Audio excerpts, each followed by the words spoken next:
Marcus got a raise last March, 6%. His manager called it a strong performance review, shook his hand, said he should be proud. Marcus went home that night, opened his banking app, and stared at the number for a while. Then he did the math. After taxes, the raise added about $187 to his monthly take-home. His car insurance had gone up $43, his rent renewed at $95 more than the year before. Groceries were just more expensive the way they've been for 3 years now. The raise was gone before he spent a single dollar of it. He closed the app. He didn't tell his wife Daniela. What was there to say? Here's the thing about Marcus and Daniela. They are not doing anything wrong. They make $103,000 combined. They pay their bills, they have jobs with benefits, and they are one $1,200 car repair away from genuine financial crisis. My name is Nick, and today we're going through 50 of the most shocking money statistics about the average American, because Marcus and Daniela are not unusual. They are the data, and the data is brutal. Let's start with savings, or more specifically, the complete and total absence of them. Stat number 1. According to Bankrate's 2025 Emergency Savings Report, 59% of Americans cannot cover a $1,000 emergency with their savings. More than half the country. Think about what $1,000 actually is. That's a set of new tires. That's 2 nights in a decent hotel. That's the plumber when your water heater decides to retire on a Sunday evening at 9 p.m. And the majority of American households cannot absorb that hit without borrowing money, selling something, or rearranging their entire budget. The bank calls this financial fragility. I call it the statistical baseline for the most powerful economy in human history. Stat number 2, the Federal Reserve, not some random survey, the actual Federal Reserve, publishes an annual study on household economic well-being. Their 2024 data found that 37% of adults could not pay a $400 emergency using cash or its equivalent, not $1,000, $400. And 18% of respondents said the maximum emergency they could handle using only savings was under $100, $100. That's a nice dinner, that's a tank of gas in a truck you can't afford, and nearly 1 in 5 Americans cannot absorb it. Stat number 3. Here's where it gets statistically misleading in a way that matters. The average savings account balance in America is $62,410. That sounds almost okay. The median is $8,000. There's nearly an 8-to-1 gap between those two numbers. And that gap tells you everything about how money is distributed in this country. A small number of very wealthy households inflate the average until it sounds almost healthy. The typical American household has $8,000. For people under 35, the median drops to $5,400. That's not a safety net. That's the cost of replacing the transmission in the truck you shouldn't have bought. Stat number 4. Let me give you the single number that explains the American financial situation better than any other. The median emergency savings in America right now is $500. $500. That declined 17% in a single year, down from $600. Financial experts universally recommend 3 to 6 months of living expenses in emergency savings. For the average household, that's somewhere between $9,000 and $18,000. The median American has $500. That is not a cushion. That is a throw pillow, and it is load-bearing. Stat number 5. Now let's bring Marcus and Daniela back in for a second, because when their check engine light came on last October, Marcus sat in a Walgreens parking lot for 11 minutes doing math in his notes app. The repair estimate was $840. They had $1,400 in savings. The sum total of 4 years of intentional effort. He could pay it and have $560 left, which meant if anything else happened in the next 60 days, they had nothing. He paid it. He didn't sleep well for a week. That is what a $500 median emergency fund actually feels like. Not a number. 11 minutes of parking lot math. Stat number 6. Between 27% and 42% of Americans have zero emergency savings at all, depending on the survey. And it breaks worse along gender lines. 49% of women have no emergency fund versus 36% of men. Among those women who do have something saved, the median is $6,500 versus $11,000 for men.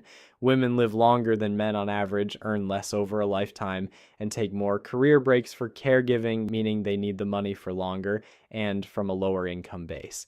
So the group with the longest financial runway to fund has the shortest runway of savings to fund it. There's a word for that kind of outcome. It is not a flattering word. Stat number 7. The U.S. personal savings rate is currently around 4.6%. In April of 2020, when stimulus checks were flowing and there was literally nowhere to spend money, the savings rate hit 33.8%. In under 4 years, Americans went from the highest savings rate in modern history to one of the lowest. Every dollar of that cushion spent. And here's the part that doesn't get talked about enough. The window from 2020 to 2022 was the single greatest opportunity in a generation for middle-income Americans to get ahead. Expenses were compressed. Remote work cut commuting costs. Stimulus arrived. The people who saved aggressively in that window still have those buffers. The people who spent it, and most people spent it, are back where they started, except with higher rent, higher car payments, and credit card rates at 23%. The window opened. Most people didn't notice until it was already closed. Stat number 8. Here's the simplest version of the savings situation.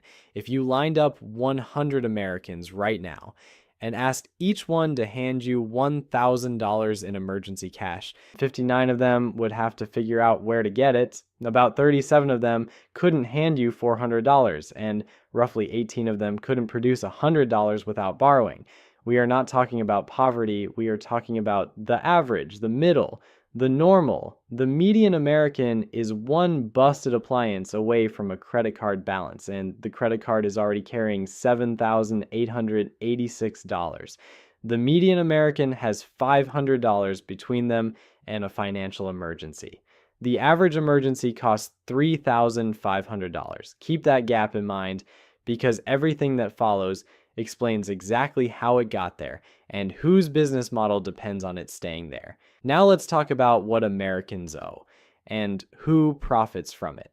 Stat number 9, total U.S. household debt hit $18.8 trillion in the fourth quarter of 2025, all-time record. Americans added $740 billion in new debt in 2025 alone, more than the annual GDP of a medium-sized country in 12 months, stacked on top of a pile that was already the largest in human history. The average household owes $105,056. Not income, not assets, debt. That is the per household share of the obligation. Some people owe far more, some owe less. The average is $105,056 and climbing. Stat number 10, let's go granular on credit cards because this is where it gets personal. Total credit card debt crossed $1.28 trillion. The average balance among cardholders carrying debt is $7,886. Per household with credit card debt, it's $11,149. Now, here's the math that the credit card company is counting on you not to run. If you carry $11,149 at 23.6% APR and make only minimum payments, you will pay that debt off in 22 years and spend $18,500 in interest doing it. You borrowed $11,000, you will pay back nearly $30,000. That is not a debt. That is a 22-year revenue stream, and you are the product. Stat number 11. Here's how this system works, stated plainly without any conspiracy. Your $11,000 credit card balance isn't a problem for the bank. It is a product. The bank issued you a card knowing the average cardholder would carry a balance. At 23.6% interest, that balance generates reliable, compounding revenue month after month. Every time you make a minimum payment and think you're managing the debt, you're actually feeding it. The minimum payment on $11,000 at 23% covers roughly $90 of interest and $20 of principal. The remaining $10,000 continues compounding. The bank built an entire business model around the gap between what feels manageable and what is actually happening underneath. Knowing this doesn't make the debt disappear, but it might change how urgently you go after it. And stat number 12, and the number of people in this situation is growing. 47% of credit card holders carry a balance month to month, up from 39% just 4 years ago. 61% of people in credit card debt have been in it for over a year, and here is the one that stays with me. 48% of those people have no plan to pay it off. Not a slow plan, not an optimistic plan, no plan. Nearly half of Americans in revolving credit card debt have accepted it as a permanent feature of their financial lives, like a utility bill with a 23% interest rate that never ends. Stat number 13, student loans. Our total federal student loan debt, $1.84 trillion across 42.8 million borrowers. Average federal balance, a record $39,547. After pandemic forbearance ended, the 90-plus day delinquency rate spiked to 9.57%, roughly double the credit card delinquency rate at the same moment. About 1 in 10 student loan borrowers is seriously behind. These are not people who borrowed irresponsibly. Many of them followed every instruction they were given, get the degree, get the job, the debt will be worth it, and are now making $52,000 a year while carrying $39,000 in loans that compound at 6.5%. Stat number 14, medical debt deserves its own number because it is uniquely American and uniquely brutal. 36% of U.S. households have medical debt. In a single year, Americans borrowed an estimated $74 billion to pay medical bills, and the majority of people with medical debt had health insurance when the bills arrived. Insurance didn't protect them, it just changed the number on the bill. 1 in 3 GoFundMe campaigns, the crowdfunding platform most people use to raise money for birthday parties and passion projects, is for medical expenses. We have turned a charitable donation platform into a shadow healthcare financing system, and only 12% of those medical campaigns reach their funding goal. Stat number 15. The credit card interest rate situation is worth a standalone number. In 2020, the average credit card APR was 16.28%. By 2025, new card offers were running close to 23.72%. That is a 47% increase in 5 years. When the Federal Reserve raised rates to fight inflation, banks passed those increases to cardholders almost immediately. When the Fed started cutting rates, banks moved considerably slower in the other direction. The asymmetry is not accidental, it is the margin. It is the product working exactly as designed.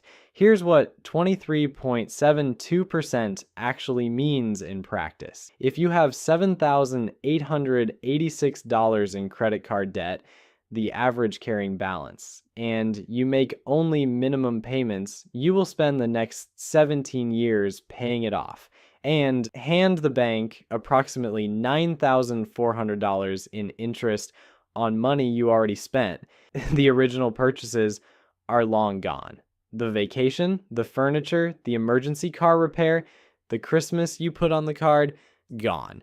But the compounding interest on those purchases will still be collecting from you in 2042.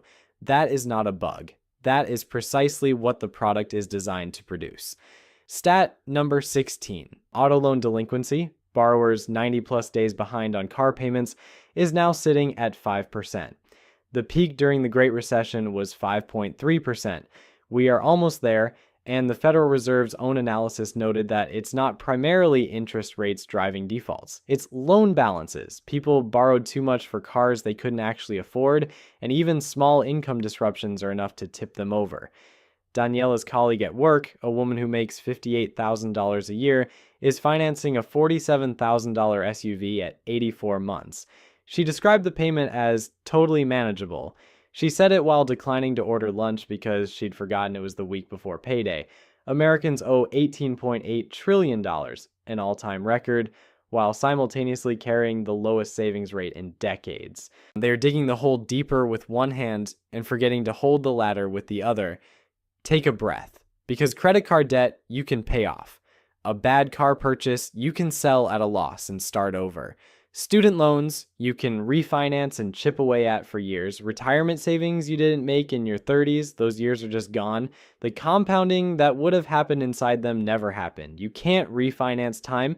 You can't make a late payment and catch up. That's what makes everything in this section different from everything we've covered so far. Stat number 17. 54% of American households have no dedicated retirement savings at all. Zero. No 401k, no IRA, no pension. Nothing. If you have even $1 saved specifically for retirement, you are already doing better than the majority of American households. That is not a motivational statement. That is just where the median sits. The majority of working Americans are heading toward retirement with nothing set aside for it. Stat number 18. For the people who do have something saved, the numbers reveal a familiar gap. The average 401k balance is $148,153. The median is $35,286, 4-to-1.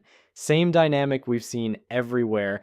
A small number of large balances inflating the average until it sounds almost responsible. The typical American with a 401k has $35,000. Even baby boomers, the generation currently at retirement age, have a median 401k of around $210,000. At a conservative 4% annual withdrawal, that generates $8,400 a year. That's $700 a month for the rest of your life after a 40-year career. Stat number 19. How much do Americans actually think they need to retire? Northwestern Mutual's 2025 study surveyed over 4,600 adults and found the answer is $1.26 million. The median American family has saved $87,000 toward retirement. If you're sitting there trying to feel the distance between $87,000 and $1.26 million, that's $1.17 million. To close that gap from zero savings in the next 25 years, you'd need to set aside roughly $1,700 a month every month and earn a historically average market return without interruption. The median American household has $1,400 in their savings account. Total, stat number 20, Marcus is 34. His 401k balance is $11,200. He has been contributing for 6 years, but he paused contributions twice. Once when they moved, once when Daniela's freelance income dried up for 4 months. At his current trajectory, he will have approximately $310,000 at 65. The number he believes he needs is $1.26 million. He is 0.9% of the way there. I'm not telling you this to be cruel. I'm telling you this because Marcus thinks he's behind, but basically on track. He's not. And nobody has sat down with him to show him the math. Stat number 21, 51% of Americans believe they will outlive their savings. More than half the country expects to run out of money before they run out of time. And among actual retirees of people who have already arrived at the destination, 43% said they would rather die than run out of money in retirement. Not as hyperbole, as a sincere expression of what financial insecurity in old age actually feels like when you are living it. Stat number 22. Social Security was designed as a supplement to retirement savings. Currently, 78% of retirees rely on it for their necessary daily expenses. The average monthly benefit is $2,076. The federal poverty line for a two-person household is roughly $20,440 per year. The average Social Security benefit keeps a retired couple just barely above the technical poverty threshold, assuming they have zero other expenses, zero remaining debt, and zero medical needs beyond what Medicare covers, which is not most people. Here's what $2,076 a month actually looks like. Rent for a one-bedroom in most mid-sized American cities runs $1,200 to $1,600. So the check clears, the rent comes out, and what's left, somewhere between $476 and $876, has to cover food, utilities, transportation, medications, and every medical copay that Medicare doesn't touch. This is not a hypothetical. And this is the actual monthly arithmetic of millions of retired Americans who did everything they were told, worked for 40 years, paid into the system, waited until they were eligible, and arrived at a $2,076 check that barely covers the rent. Stat number 23. Workers expect to retire at age 66 on average. The actual average retirement age is 62. That 4-year gap isn't early retirement in any celebratory sense. About 60% of early retirees were forced out, like by health problems, by layoffs, by age discrimination, by caregiving demands that made continuing to work impossible. Most Americans don't choose when they retire. That decision is made for them, usually at the worst possible financial moment, usually before they're ready. 51% of Americans expect to outlive their savings. The ones who won't, the ones who will actually be okay, almost exclusively started early, stayed consistent, and refused to pause. That window doesn't stay open forever. Housing, the part of the American financial conversation where everyone is either lying to you or trying to sell you something or both. Stat number 24. The National Association of Home Builders published a study in March 2025 with a finding that deserved far more attention than it received. 74.9% of U.S. households cannot afford a median-priced new home. Not a nice home, not a home in a desirable zip code.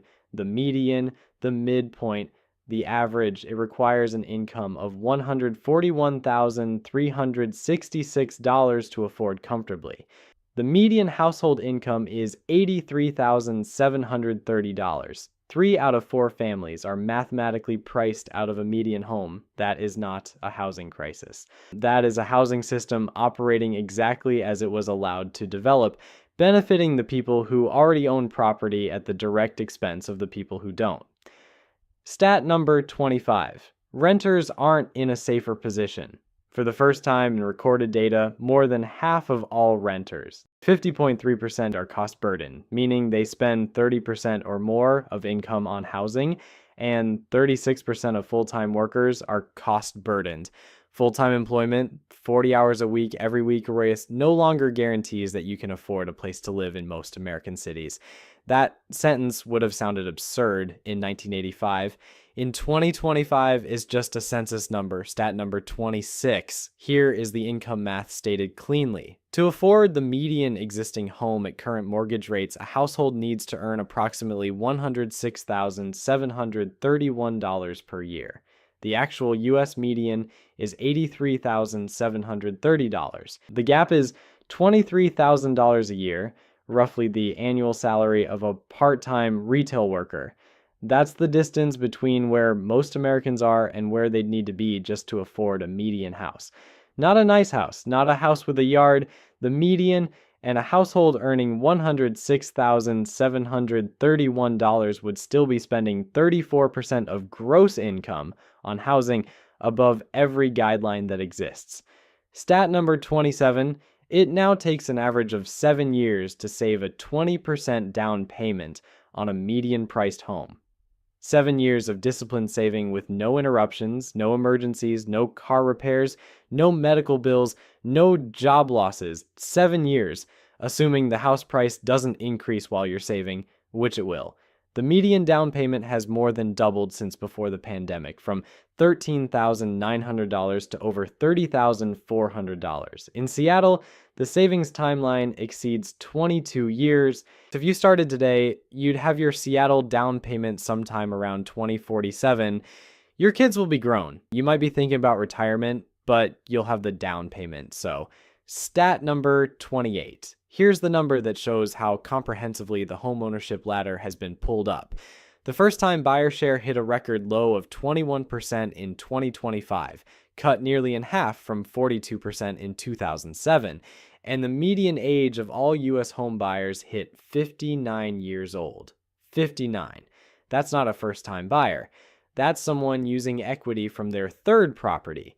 The market that's supposed to be accessible to working people, the path to stability that every generation before this one was told was the American baseline, now primarily serves people who already arrived.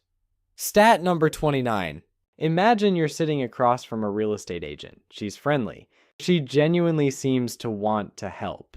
She tells you the market is competitive, that you should move fast, that this house is priced well for the neighborhood. What she doesn't mention, what she structurally cannot mention, because her commission is a percentage of the sale price, is that every dollar she talks you up costs her nothing and pays her more. The mortgage broker closing the loan gets paid when you sign, not when you thrive. The bank collects interest for 30 years regardless of whether you can comfortably afford it. The home inspector charges the same whether the house is perfect or a money pit. Not one person in that transaction has a financial incentive aligned with yours. They all go home when the deal closes. You go home to the mortgage. Stat number 30, the total lifetime cost of the traditional American dream, marriage, 2 kids, home ownership, 2 new cars, college for the kids, retirement, a few vacations, the basics. Now totals approximately $4.4 to $5 million. The average lifetime earnings of a college-educated American are roughly $2.8 million. The dream costs nearly double what the average person will ever earn over their entire working life. And a 2024 Wall Street Journal/NORC poll found that nearly 70% of Americans say hard work either never did pay off or no longer does. They're not pessimists. They're people who ran the numbers. The housing market doesn't care about your income. It cares about what the last comparable property sold for. And the last comparable property was bought by someone who already owned something else. The game has rules. The rules changed. Nobody sent a memo. Let's talk about the $772 a month trap with adjustable cup holders and a 7-year loan. Stat number 31, the average new car payment hit a record $772 per month in Q4 2025.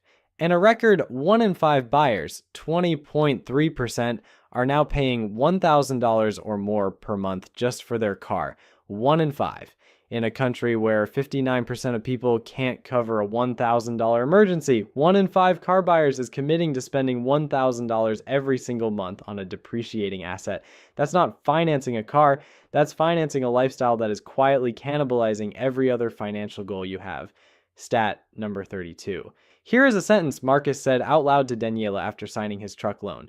The payment is really manageable. His payment is $724 a month. He financed a $52,000 truck on a 72-month loan at 6.9% interest. Over the life of that loan, he will pay approximately $11,800 in interest alone. The truck will be worth around $18,000 when the loan is paid off. He will have paid $63,800 for an $18,000 vehicle. This is not unusual. This is the statistical average. This is what manageable costs when you price it in decades instead of months. Stat number 33, 84-month car loans, 7 years, now account for 1 in 5 new car loans. 7 years. There are people making car payments on a vehicle they will be driving to their kid's high school graduation that they financed when the kid was in 5th grade. And the reason the terms keep extending is precisely so. The monthly number looks reasonable while the total cost balloons. An 84-month loan at standard rates costs roughly $16,000 in total interest on a typical new vehicle. About $10,500 more than the same car on a 60-month loan. The payment went down. The cost went up. The dealership went home happy. Stat number 34. 29.3% of trade-ins are underwater, meaning the owner owes more than the car is worth. The average underwater trade-in carries $7,214 in negative equity, a record. That negative equity gets rolled into the new loan. So you're not just financing a new car, you're financing a new car plus the ghost of the last car, which you no longer own.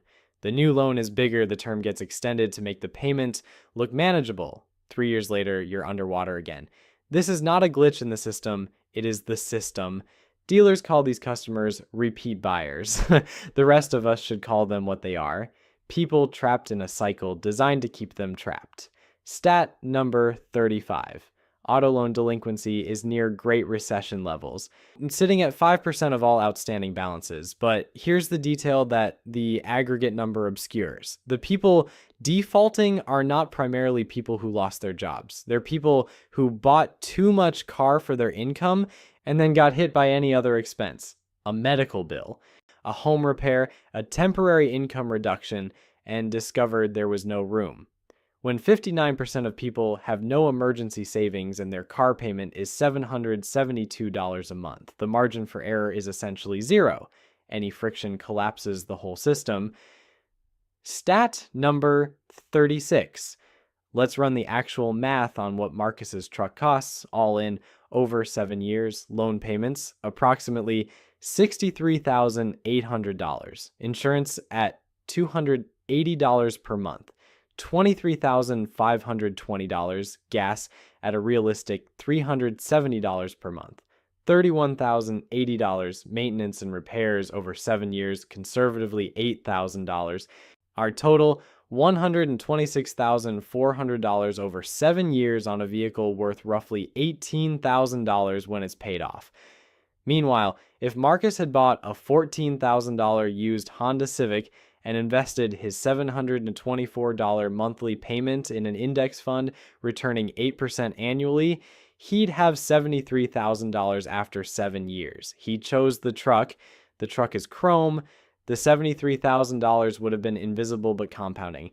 Nobody takes a photo of a brokerage account and posts it to Instagram, so nobody knows which choice other people are making. They just see the truck. Stat number 37, the average new car now costs $48,841, which requires roughly 9 months of median household income to purchase.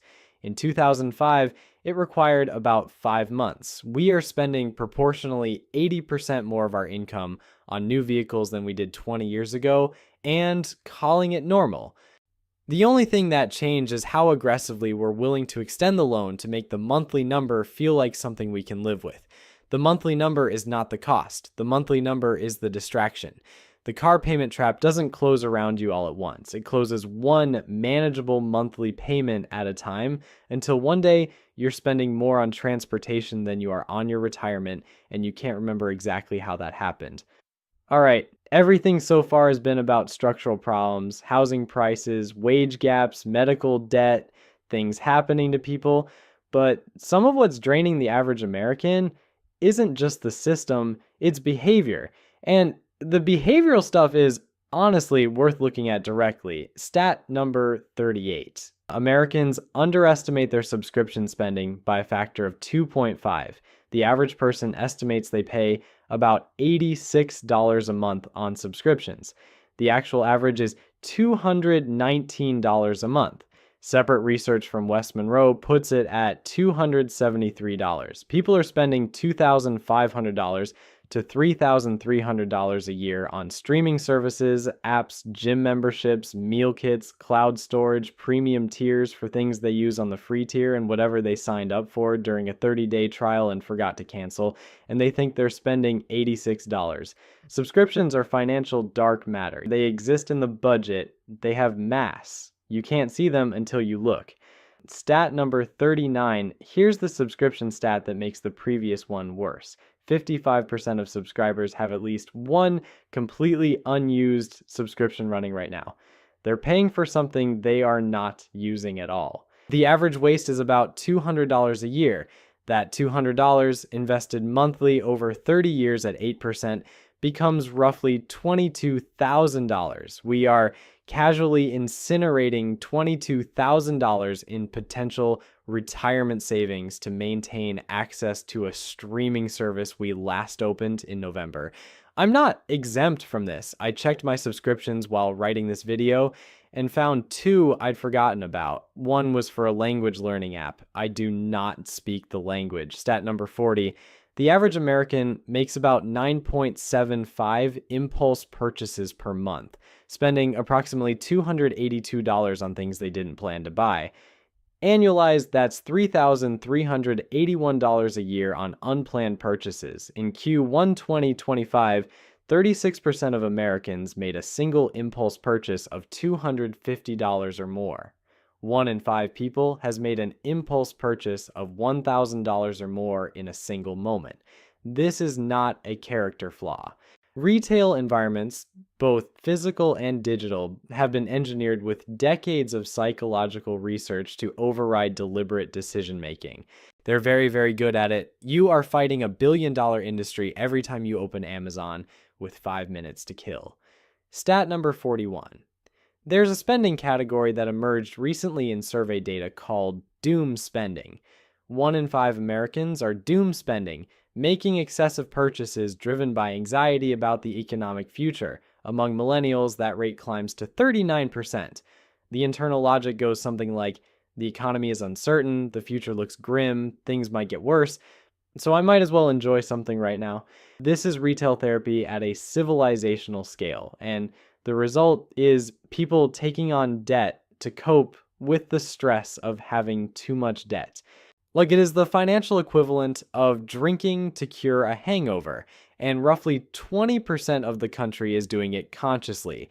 What's particularly revealing about doom spending is what people buy. It's not usually extravagant. It's a $45 candle, a $90 pair of headphones, a restaurant meal that costs $65. Individually, each purchase feels like a small act of reclaiming normalcy in a system that feels overwhelming. Collectively, they add up to thousands of dollars a year directed toward temporary relief from the anxiety that the spending itself is creating. Retailers understand this dynamic very well. The treat yourself economy was not invented accidentally. It was engineered for exactly this emotional state. Stat number 42. Americans spend an average of $879 per month at restaurants. Combined with groceries, a total monthly food spending averages $1,546. That is more than many Americans' mortgage or rent payment, and a significant portion of the restaurant spending isn't celebration or leisure, it's exhaustion. It's ordering delivery at 7 p.m. because you worked 9 hours, drove 40 minutes home, and have nothing left. The exhaustion economy is real. Convenient spending is often not a choice, but it compounds quietly at $879 a month. Stat number 43, buy now, pay later services, Afterpay, Klarna, Affirm, are now used by approximately 90 million Americans, and 56% of those users admit they're using it for purchases they otherwise couldn't afford. More than half the people using these services are using them to buy things they don't have the money for, while describing it as a payment plan rather than debt. The distinction is linguistic, not financial. 42% of BNPL users have made at least one late payment, up from 34% 2 years earlier. We invented a new category of debt, gave it a friendlier name, and convinced ourselves it's a feature. Stat number 44. Only 29% of Americans reviewed their budget in the past 30 days. Only about a third tracked their spending at all. 2/3 of the country is navigating financially with no systematic awareness of where the money goes. And this isn't stupidity, it's overwhelm. When every dollar is spoken for before it arrives, looking at the budget feels less like useful information and more like a detailed invoice for a situation you can't change. So people stop looking. The subscriptions keep running. The impulse purchases keep happening. The savings stay at $500, and nobody is entirely sure why. The structural problems and the behavioral ones aren't separate. They feed each other. When wages don't cover costs, people stress spend. When people stress spend, there's nothing left to save. When there's nothing saved, every small emergency becomes a credit card balance. The cycle is self-reinforcing, and most of the advice aimed at breaking it targets only half of it. We've spent most of this video looking at the average person, but you can't understand why the average person is in this situation without understanding what's happening at the extremes, because the distribution of resources in this country is not a bell curve, it's a cliff. Stat number 45. The top 1% of Americans own 31.7% of all U.S. wealth, approximately $55 trillion. That is the highest share since the Federal Reserve began tracking in 1989. The bottom 50% own 2.5%. America's 905 billionaires hold $7.8 trillion, nearly double the total wealth of the bottom half of the entire country. Under 1,000 people, nearly 170 million people, almost twice as much. That is the resource distribution within which everyone in this video is operating. Stat number 46. Here's why rising markets feel like they're happening to someone else. The top 10% own 87% of all stocks. The top 1% alone own 50% of the entire stock market. When the S&P 500 posts a 20% year and the financial press declares it a great year for investors, the overwhelming majority of those gains go to the top 10%. The average American, whose primary asset is their home, doesn't meaningfully participate in market returns. Stock market records are not economic reports. They're quarterly updates on where the money lives, stat number 47. The racial wealth gap, median net worth by race, white households, $285,000, black households, $44,100, Hispanic households, $62,120. The white to black ratio is 6.4 to 1. In 1992, it was 7 to 1. In 2022, it was 6.4 to 1. 30 years, thousands of policies, programs, and public conversations about closing this gap, and it has barely moved. This is not because individuals didn't work hard. It's because generational wealth compounds, and the conditions required to build it in the first place were not equally distributed. The gap persists because the starting lines were never the same. Stat number 48. CEO compensation in 2024 was 281 times the pay of the typical worker. In 1965, that ratio was 21 to 1. From 1978 to 2024, CEO pay grew 1,094%. Typical worker pay grew 26%. If worker wages had grown at the same rate as CEO pay since 1978, the median American worker would be earning $170,000 a year right now. They're earning around $52,000. The gap between those two numbers, $118,000 per year per worker, is not an accident. It is the accumulated result of specific policy choices made over decades by people who benefited from the outcome. What makes this stat particularly relevant to everything else in this video? In 1978, a worker and their CEO were playing different versions of the same game. Both got raises when the company did well. The CEO got more, always, but the ratio was human scale. 21 to 1 today, it's 281 to 1. What that means in practice is that when a company has a good year, when productivity rises, when profits climb, the gains don't flow back down the org chart the way they once did. They pool at the top. The worker gets a 3% raise that inflation erases. The CEO gets a compensation package that compounds into generational wealth. This is not the story of lazy workers or uniquely talented executives. It is the story of who had leverage in the negotiation and how that leverage shifted over 40 years in one direction. Stat number 49. Gen Z deserves its own number because the situation for the youngest working generation is particularly stark. The median emergency fund for Gen Z is $400. 42% have no emergency fund at all. 29% cannot cover a $500 emergency. They entered the workforce during the highest inflation in 40 years into a housing market at all-time lows for affordability, carrying student loans at record balances with car payments at record highs. The structural conditions they inherited are some of the most difficult for a starting generation in modern American history. The cultural response has largely been to suggest they make their coffee at home. Think about what it means to enter the workforce at 22 in 2022. Rent has doubled in 3 years. The starter home that previous generations used to build equity costs $400,000 in most markets and requires income that entry-level jobs don't pay. Student loans resume after forbearance ends and take $400 a month off the top. The car needed to get to the job costs $570 a month used. There's nothing left to invest. And every month there's nothing left to invest is a month where compound interest isn't working for you, a month you can't get back. Gen Z isn't behind because they spend wrong. They're behind because every fixed cost they face when they start adult life is calibrated to an economy that doesn't exist for them yet. Stat number 50, and here is where it all lands. The complete traditional American dream, marriage, homeownership, 2 children, 2 cars, college, retirement, a vacation here and there, now costs between $4.4 and $5 million over a lifetime. The average lifetime earnings of a college graduate are roughly $2.8 million. The dream costs nearly double what the average person will ever earn. And here is the final number, the one that explains why 70% of Americans say hard work no longer pays off. The median American household earned more money last year in nominal terms than at any point in history, and they are more financially fragile than they were in 1990, in 2000, in 2010. More income, less margin, more debt, less savings.